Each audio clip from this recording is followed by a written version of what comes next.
જય ઈસુ. સંતોની કેડીમાં આપ સૌને સુસ્વાગત.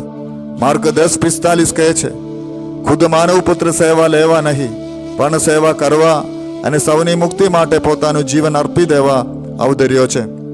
આજે 23મી ફેબ્રુઆરી સંત પોલિકાર્પ જે ધર્માધ્યક્ષ અને શહીદ હતા, તેઓના તહેવારની ધર્મસભા આજે ઉજવણી કરે છે. સંત પોલિકાર્પ સ્મિર્નાના ધર્માધ્યક્ષ હતા. તેમનો જન્મ એક ખ્રિસ્તી પરિવારમાં ઈસવીસન 75 80ની સાલ વચ્ચે થયો હતો. સંત ઇરેનિયસના મત પ્રમાણે સંત પોલિકાર્પ તેમના ઉપદેશમાં વારવાર સંત યોહનનો અને બીજા શિષ્યોનો ઉલ્લેખ કરતા હતા.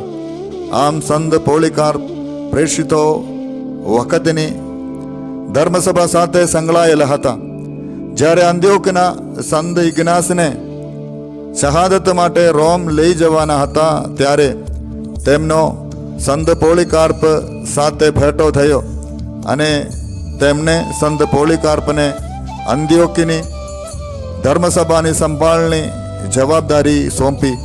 કેમ કે સંત પોલિકાર્પ એક સાચા અને ઉત્સાહી પાલક હતા. તેઓ જીવનના અંત સુધી ઈસુને અનુસર્યા અને કહેતા હતા, પ્રભુ, તમે તમારા પુત્રના દુઃખના કટોરામાં મને સહભાગી કર્યો, એ બદલ તમારો આભાર માનું છું. ઈસવીસન 155માં તેઓ પ્રભુ ઈસુ ખાતર શહાદતને ભેટ્યા.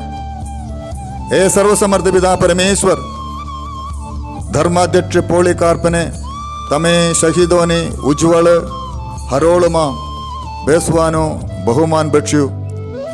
એમની જેમ અમે ઈસુનો દુઃખનો કટોરો હિંમતથી પીને આનંદ સુખને ભરીએ એવી કૃપા કરો.